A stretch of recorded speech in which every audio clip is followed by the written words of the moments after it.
আমাদের মিজানুর রহমান আজহারী ভাইয়ের মাহফিল চলতেছে, কোথাও কোথাও 15 লাখ 20 লাখও মানুষ হচ্ছে।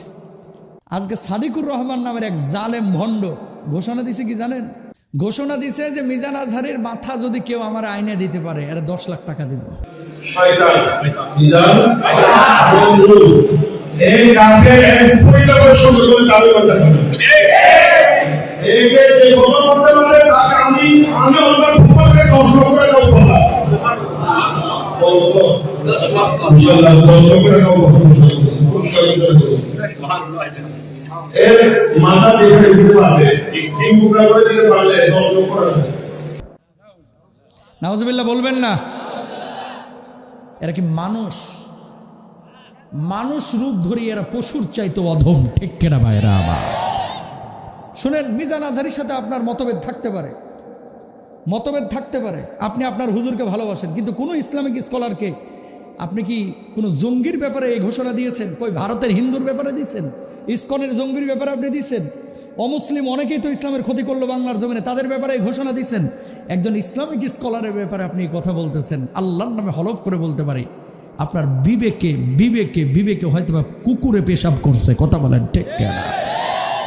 নাহলে এরকম কোনো কথা মুসলমানের বাচ্চা বলতে পারে না সারা পৃথিবীর বুকে। শুনেন, 500 করে টাকা দিয়েও 2000 মানুষ একত্রিত করা যায় না রাজনৈতিক সমাবেশগুলোতে, আর আমাদের মাহফিলগুলোতে 10,000 12,000 15,000 লাখ লাখ মানুষ টাকা ছাড়া, খিচুড়ি ছাড়া, জিলাপি ছাড়া অটো এসে বসে থাকে। কথা বলেন ঠিক কিনা? এটা আমাদের জন্য আসে না, আল্লাহর জন্য কোরআনের আকর্ষণে আসে, ঠিক কিনা ভাইরা? আবার মানুষ চাইলেই মানুষের ভিতরে ঢুকতে পারে না।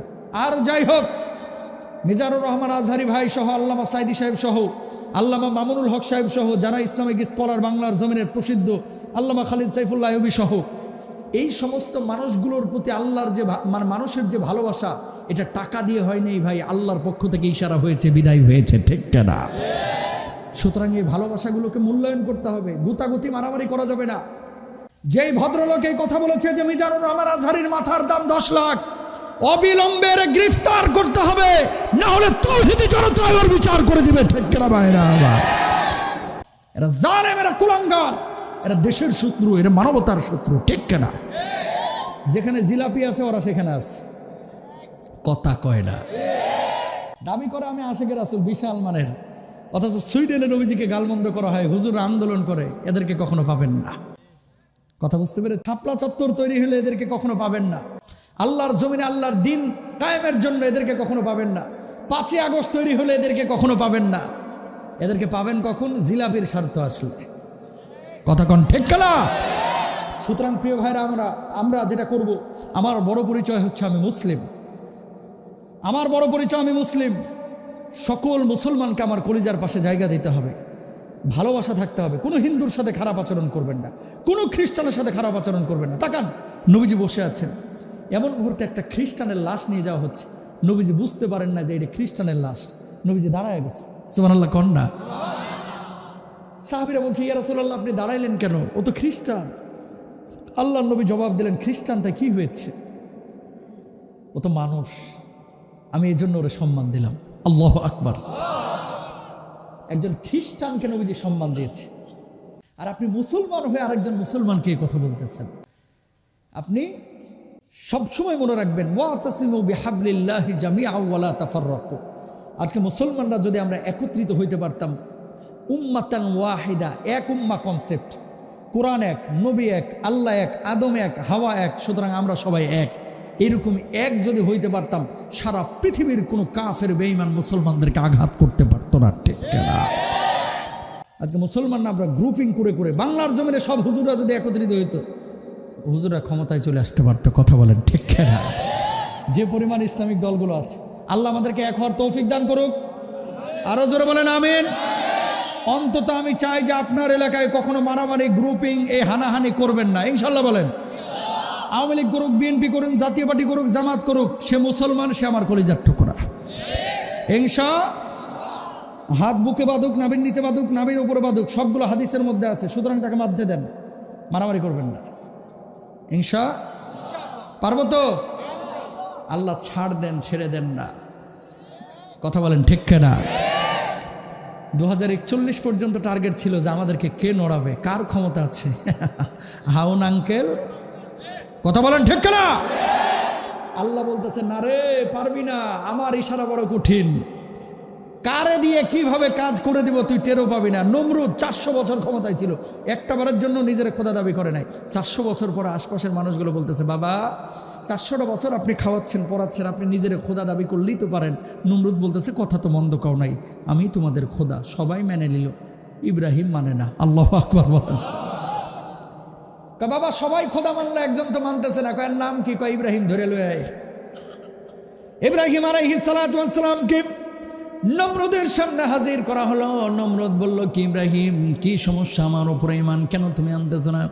ইব্রাহিম আলাইহিস সালাতু ওয়াস সালাম জবাব দিলেন, কি খেয়াল করেন, ইদ ক্বালা ইব্রাহিম রাব্বিয়াল্লাযী ইউহয়ী ওয়া ইউমীত।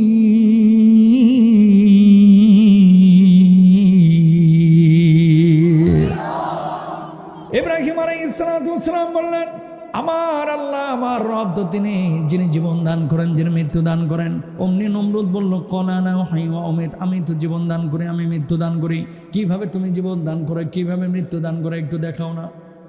জেলখানা থেকে 2 জন কয়েদি বের করে একজন জামিনে মুক্তি দিল, আর একজন হত্যা করলো। কয় দেখো, আমি জীবন দিলাম, আমি মৃত্যু দিলাম। নাউজুবিল্লাহ বলেন না। ইব্রাহিম আলাইহিস সালাতু ওয়াস সালাম মুচকি মুচকি হাসলেন।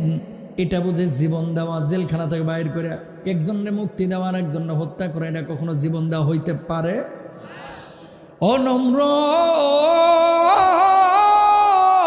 আরে কাজ যদি তুমি করে দেখাইতে পারো, তোমার উপর আমি ঈমান আনবো। কয় কি কাজ, বলো বলো। ক্বালা ইব্রাহিম ফাইন্নাল্লাহা ইয়াতি বিশ-শামসি মিনাল মাশরিকি ফাতি বিহা মিনাল মাগরিবি ফাবুহিতাল্লাযী কাফার। বলুন আল্লাহু আকবার। প্রতিদিন পূর্ব দিক থেকে সূর্য উঠে পশ্চিম দিকে সূর্য ডোবে। ও নমরুদ, কালকে তুমি পশ্চিম দিক থেকে সূর্যটাকে উঠাইয়া পূর্ব দিকে সূর্যটা ডোবাও। যদি তুমি দেখাইতে পারো তাহলে তোমার উপরে ঈমান আনবো। ফাবুহিতাল্লাযী কাফার। নমরুদের মুখে আর কোনো জবাব ছিল না।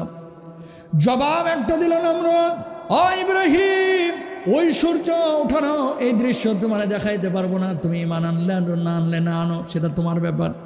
কিন্তু একটা কথা ফুল অ্যান্ড ফাইনাল, যদি আমার উপরে ঈমান না আনো, জেলখানার মধ্যে ঢুকাইয়া আগুনের মধ্যে নিক্ষেপ করব। নমরুদকে ইব্রাহিম জবাব দিল, জেলখানার মধ্যে ঢুকাও, আগুনের মধ্যে নিক্ষেপ করো, শত শতবার যদি আমার আগুনের মধ্যে জ্বালায় দাও, পুড়ায় দাও, সারকার করে দাও, বশীভূত করে দাও, যে ঈমান কলিজার মধ্যে ঢুকেছে সেই ঈমান ইব্রাহিমের ভিতর থেকে বের করতে পারবে না। বলুন আল্লাহু আকবার।